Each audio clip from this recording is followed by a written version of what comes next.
अंतर में डुबकी लगी, भीग गए सब अंग, धर्म रंग ऐसा चढ़ा, चढ़े न दूजा रंग।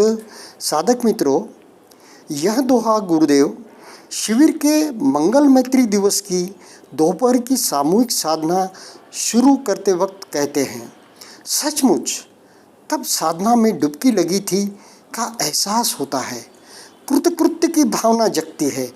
10 दिवसीय शिविर में गुरुदेव चौथे दिन के दोपहर में लगभग 2 घंटे विपश्यना ध्यान साधना देते हैं।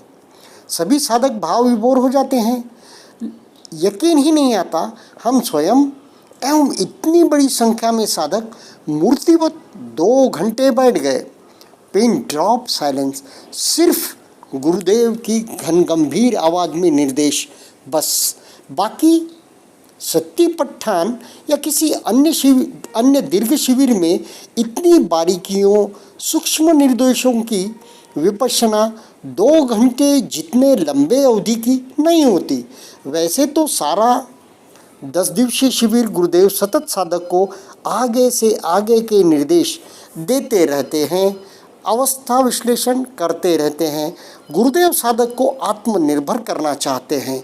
साधक को अगर फिर से उन निर्देशों को सुनना है तो उसे 10 दिवसीय शिविर से गुजरना होता है। 1, 2, 3 दिवसीय शिविरों में भी गुरुदेव सतत निर्देश देते रहते हैं ताकि साधना में शैथिल्य आ गया हो तो फिर से साधना बलवती हो जाए।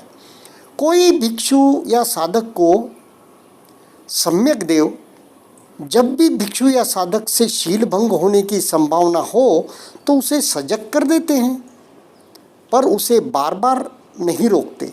उसे स्वयं पूर्ण होने का पूरा अवसर देते हैं, स्वयं पूर्ण करते हैं। वैसे ही सत्तीपट्ठान और आगे के शिविरों में धम्म सेवक की भूमिका सम्यक देव जैसी ही हो जाती है। हमें स्वयं नियमों के पालन में सजगता, जागरूकता रखनी पड़ती है। बाकी व्यवस्था में मदद मिलती रहती है। गुरुदेव कहते हैं ना, सारी दृश्य शक्तियाँ मदद करेगी। बहुत बल मिलता है, आत्मविश्वास बढ़ता है। यह आवश्यक भी है साधक के लिए कि उसे कब साधना में जाना है, सामूहिक साधना में कब जाना है, निर्देशों को लिए कब जाना है, प्रवचन के लिए कब जाना है। सिर्फ घंट बजती है और साधक ने उस कार्यक्रम को जाना चाहिए, उसमें सम्मिलित होना चाहिए और स्वयं से साधना शुरू करनी चाहिए। साधक ने वर्ष में एक 10 दिवसीय शिविर अवश्य ही करना चाहिए। 10 पुण्य पारमिता में शील की, निखम्म पारमी की, दान के पारमी की कुछ बूंदें गिर जाती है, साधना आगे बढ़ती है। पारमिता यानी कि पूर्णता, गुण, पुण्य पारमी, यह हितकारी मानसिक मानवीय गुण है जो अहम भाव को दूर कर मुक्ति का पथ प्रशस्त करता है। यानी कि जो अहम भाव है यही तो बंधन है। जो अस्तित्व का, मैं का, अहंकार की भावना है वही तो हमारा अस्तित्व है। उससे हमें मुक्त होना है। और यह अहंकार जो भी विकार है, विकारों से हमें अहंकार बांधे रखता है। अहंकार से विकार हमें बांधे रखते हैं, इसे हमें दूर करना है। तो इन 10 पारमिताओं के जैसे पात्र है ना, गुरुदेव कहते हैं ना, मट्टी के पात्र है, उनमें कुछ बूंदे पारमिताओं की हर शिविर में जाते हैं तो गिरनी चाहिए। वह 10 पारमिताएँ जीवन में भी उतरनी चाहिए, व्यवहार में उतरनी चाहिए, ताकि हमारी साधना बलवती हो, हमारी साधना गहरी हो, हमारी साधना गंभीर हो। जब ये पारमिताएँ जीवन में हम पूरी तरह से उतारने की प्रयास करेंगे तब यह पारमिताएँ हमें साधना में गहराई में पहुंचाएगी। तो यह 10 पारमिताओं की फिर से एक बार हम देख लें क्या क्या है। दान है, शील है, सत्य है, निष्कर्म की पारमी है, प्रज्ञा है, वीर्य है, शांति है, अधिष्ठान है, मेत्ता है और उपेक्षा की पारमी है।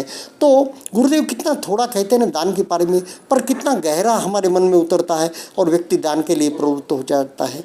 गुरुदेव कितना कम कहते हैं कि किसी में मिलावट मत करो, बराबर तोल कर दो, गुणवत्ता युक्त दो और भ्रष्टाचार मत करो। कितना सौम्य शब्दों में कितना टचिंग बोलते हैं और निकल जाते हैं, ज़्यादा उस पर विवरण नहीं देते। पर साधक जो साधना करता है, 10 दिवसीय शिविर में करता है, उसके जीवन में यह चीज़ें बिल्कुल उतर ही जाती है। धन्यवाद। अगले इसमें हम बात करेंगे सेहत और विपश्यना ध्यान साधना और बाकी साधनाएं। धन्यवाद।